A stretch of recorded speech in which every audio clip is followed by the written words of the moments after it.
Heroes and Legends, Dynasties 2. Our heroes, Hero and Bastion, snuck into the Mabo country and then began their quest to find the truth. There, they enlisted to work in the mines. They encountered the Marshall twins, who were the head of the mines. The twins were called twins because they were similar. However, they were just brother and sister. The younger of the two, aged 26, was Jason Marshall. He ran the finances of the mines. He saw Hero and Bastion and looked to see they were healthy and strong. Normally, people would come work in mines because they were desperate. He wondered why able and strong young men wanted to work in the mines. Bastion explains before Hero blew their cover, but they were travelers and they wanted to have lots of work experience. And working in the hard mines may boost their muscles and strength. Jason didn't quite understand why people would want to work in the mines, basically for fun and work experience, but he only saw money. You two young lads will work very hard and produce many good things for us. Okay?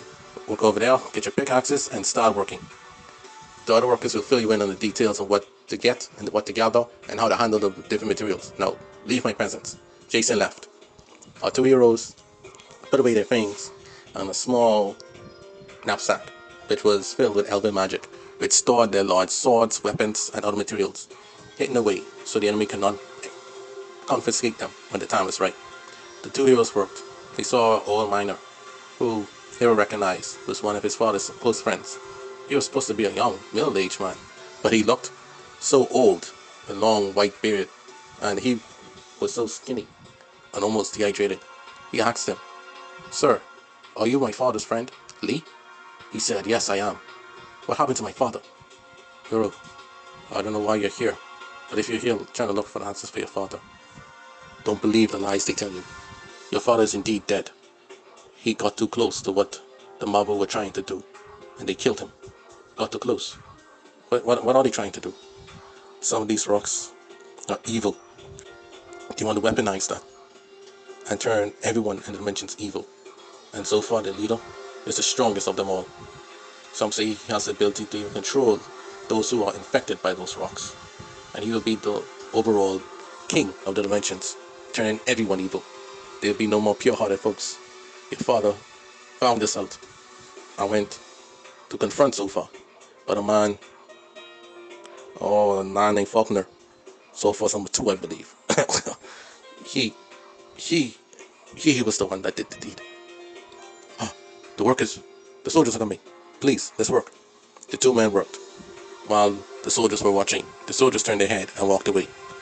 As the miners continued to mine, Hero was hurling back tears. He could not believe it. His father died a hero, trying to stop a conspiracy that would plunge the whole dimensions into disarray and despair. Hero knew that what he must do, and so him and Bastion would wait until nightfall to make their move. Elsewhere, Marduk and the forces of the Util, led by Raynor and Jean, used magic and weapons to hold back the Mardu army. Sokoff and Galden, who was the martial and prideful warrior of Mabo, decided to go forth and meet their enemies in battle.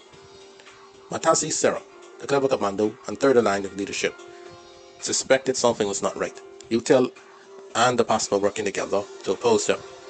She could understand if it's just possible, but Util, she had heard word that their spies and criminals had failed to the two young heroes. She wondered who these two heroes were, and she knew that they might have been already in the country. Our lords don't know anything about them, but I do. I could use this to elevate myself. Or I could.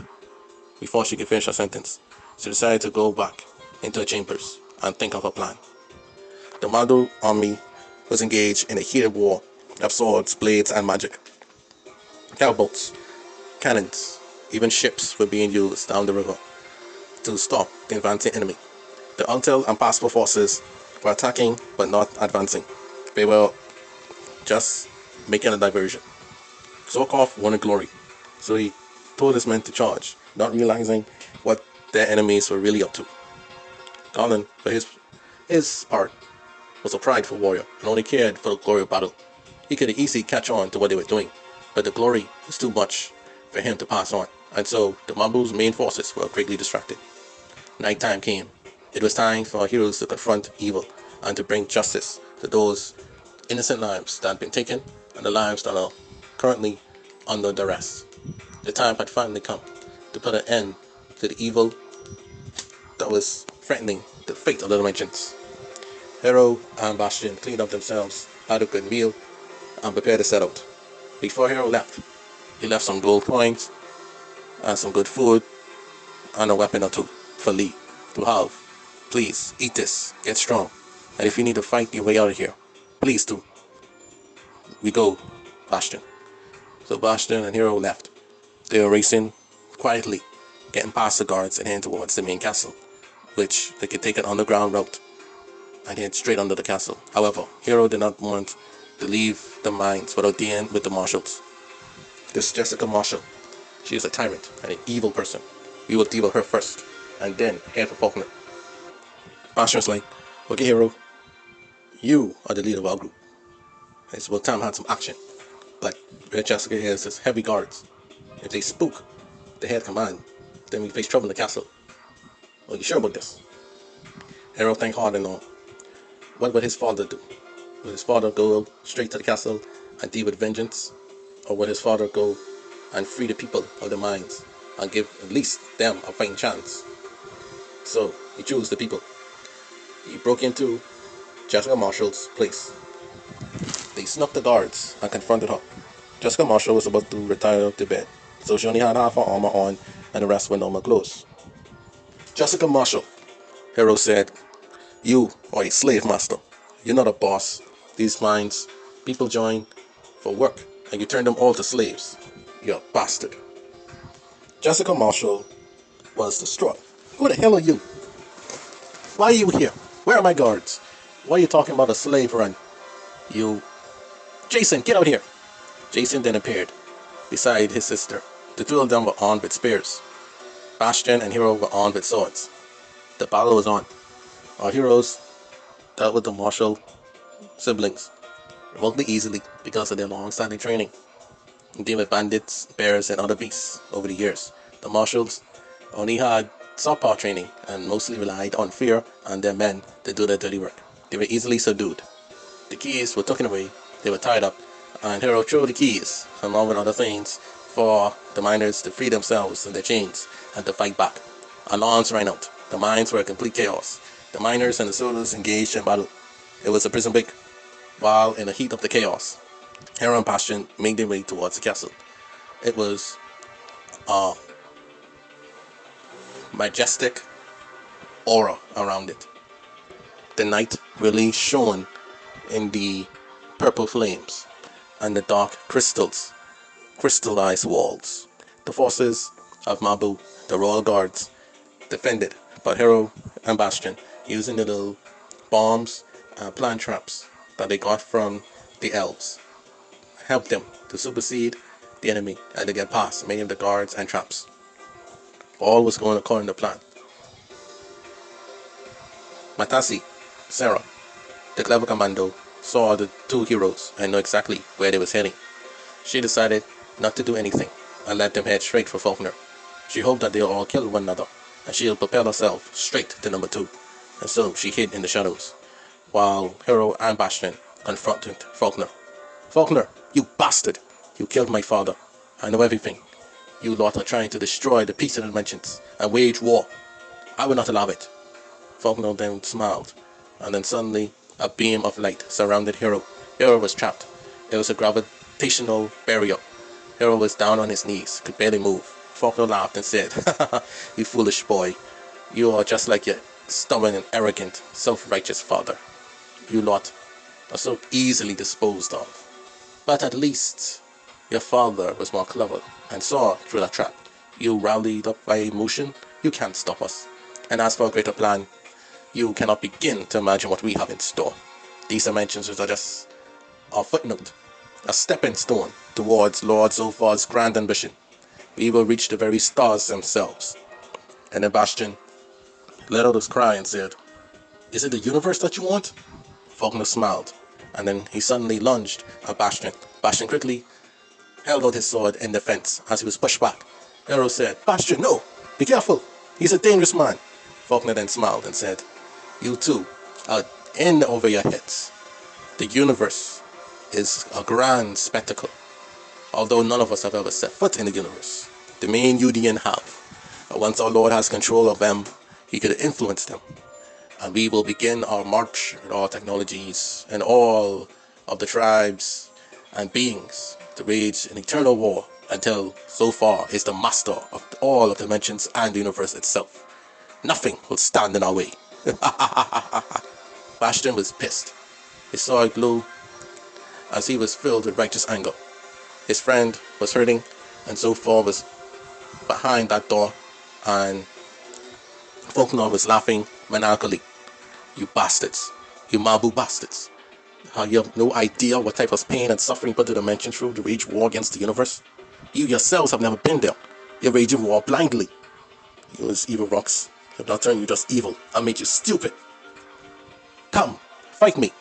Bastion then leaped up and went to slash his sword atop of Faulkner. Faulkner then blocked it with his sword and then launched some arrows at him and throwing knives. Bastion leaped, jumped, twisted and twirled to dodge all of them.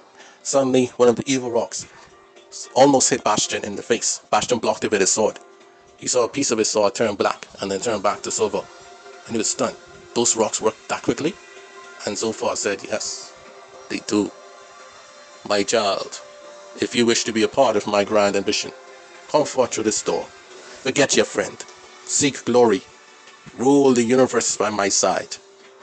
Bastion shook off so far's evil words. Faulkner then come after Bastion. Bastion started to crawl away and block with his sword. It was a tough fight. Hero tried desperately to go into his sack to take out something big. In order to get out of the barrier he found himself trapped in, he then summoned a mighty big shield. He used all his might to take up the shield and put the shield on top of himself. The shield temporarily blocked the barrier, and then Hero slid past. The barrier crushed the shield, but Hero was freed. Then Hero joined the fight, and the two heroes fought Faulkner. Faulkner was impressed. "So, Hero has gotten past the shield. He gotten past using a shield. I was wrong. You are greater than your father. Come, fight me." While the three men fought, the wars outside the castle were getting intense. The war and battle and the fighting in the mines were also growing intense. For her part, Matasi did not want to seem like a traitor in the eyes of Sofa, so she sent an urgent call to all available troops. But the royal castle was being attacked by spies, and so she had no choice but to go forth with some guards to lead. But she took the long way, whereas to give them some time to kill one another. Faulkner was impressed. "Ha ha ha. So, reinforcements are on their way. You fools are coming to the Hornet's Nest alone. You will soon feel the stinging wrath of our power." And then Hero took out a mini bomb that blasted at Faulkner. Faulkner then swinging away with his sword. The blast blew a mighty hole at the castle and led to a mighty drop, because the castle where they was at was very high. And so they continued their fight. Then explosions went out to the castle as the fighting got through some of the TNT that they had. The castle shook some, which put Faulkner out of balance. Bastion, seeing his chance, ran up and did a jump kick on Faulkner. Faulkner dodged it, but the force of the kick pushed him outside of the castle walls, and he fell down that same hole in the wall, fall down to his inedible death. "Curse you!" he said, falling down. Faulkner was no more, and then the ground caved in behind them. The forces that Matasi was leading could not get by, so they tried to shoot their arrows on the other side. The two heroes blocked it, and Hero got his shield again and fling it towards the enemy, knocking them out. But Matasi dodged it and cursed at them. The two heroes went in to confront the evil Sofa themselves. Sofa was filled with dark energy on his throne. Everything in the throne room was made of the dark rocks that turned people evil. They had to be careful, so they used the ability that they got from Kodal and shield themselves from evil, knowing that something like this could happen. And so the heroes were shielded at least 10 minutes from the darkness of those dark rocks. Sofa was impressed. So those elves have foreseen me. It matters not. Faulkner has done well, but you lot have surpassed him. I suppose I should make you evil and make you my stooges, and together we three will conquer these dimensions. Hero was not having none of it. He wanted to avenge his father. That was done. Finding out the secrets of what was going on in the dimensions. That too was done. Now stopping the man behind it all, so far. That needed to be done. And so the two heroes dashed towards Sofa. But Sofa was too powerful. His dark aura alone pushed our heroes back. He's filled with dark energy. How do we pass that, hero? Said Bastion. Hero then said, every weapon, every bomb, every magic spell that we have, from the elves, from our home country, from our travels, we threw at him all at once. Something has to stick. And so they threw everything at Sofa. Arrows, swords, shields, stink bombs, garbage, everything. Nothing seemed to work. Sofa laughed, sitting on his chair, amused by their determination, but they realized that they were desperate without options. Sooner or later, the forces of Mabo will find a way to their lord, and then it would be all over. Seeing this, Hero decided that he must sacrifice himself. He told Bastion, Bastion, I have no choice. I'll lunge my sword ahead straight to Zophar directly. I'll stab his evil heart and end him. And if the evil consumes me and I become evil, I want you to take your sword and cut me down. I want my last act of being alive, being a true hero for good and righteousness, and not for the sake of evil. Bastion was like, no dude, you can't be serious. Hero continued as he was walking towards Zophar. Yes, and when this is all over, you'll be free to date any woman you want, regardless of age. Tell them I put in a good word for you. Bastion said, no! Thank you for that, but no! Hero then began to run towards Zophar. Zophar then to blast him with dark energy. Hero, using his might and power of righteousness, dodged those attacks, and some of the attacks even bounced off of Hero, as he was not affected, which those attacks were fused with the evil rocks that turned anyone evil. Zophar was stunned. Is this man pure-hearted and honorable, that the rocks have no effect? How could this be? And Hero then said, see, you lack knowledge in your plan. You do not know the full extent of people's hearts. No mere magic rocks could turn those that are truly righteous and truly honorable, like my friends and all those I counted in this journey. He leaped up to the air and had the sword, to hanging and aiming towards Zophar. You evil Zophar, you know nothing. You ain't bad, you ain't nothing. Die! And then Zophar tried to take his sword to block, but the force that Hero was coming broke Zophar's sword in two, and Zophar was stabbed in the neck. His eyes rolled in his back, and he collapsed over his chair with Hero on top of him. Suddenly, it was a mighty blast. Bastion was pulled back and forced to the ground. Suddenly, the darkness that filled the room was gone. There was a little bit of light coming from the throne room. And Bastion got up. He was on his knees. He looked outside the window and saw the sun was rising. He looked forward and saw a dead Zophar, motionless and powerless. And he saw Hero standing, covered in darkness. Bastion couldn't believe it. He really had to cut his friend down. Then suddenly, Hero pointed his sword forward and swept away the darkness off of him. And then Hero was fine. He then said, see Bastion, all is well. He put his palms up and smiled, and then he suddenly collapsed because he used up a lot of his strength. Bastion then ran up to grab his friend. The battle was over. Zophar was defeated, and the war was over. Seeing the top number 1 and number 2 had fallen, the leadership of Mabo now fell on Matasi Serra. Seeing this, Matasi decided to call off the attack from Garland and Zokov. She even got Jessica Marshall and Jason Marshall to stop fighting.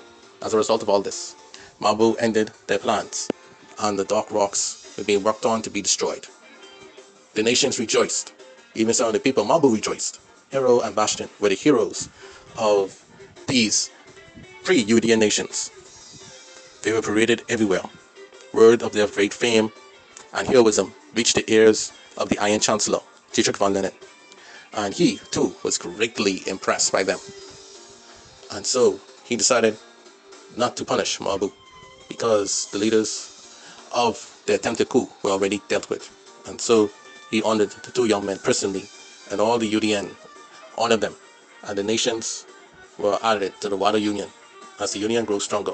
Jacob Van Denen looked on in glee and awarded Hero and Bastion as honorary warriors in the Grand Army of the Dimensions.